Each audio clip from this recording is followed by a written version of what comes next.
TRX Hinge row with bent legs. This is a pulling exercise for the muscles of the upper back.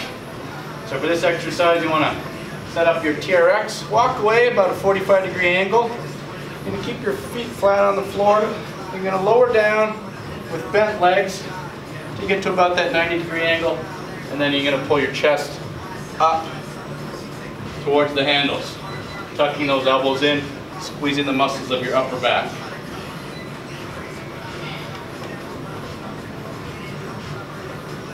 As you progress, you can walk your feet further underneath the handles, progressing towards straight legs.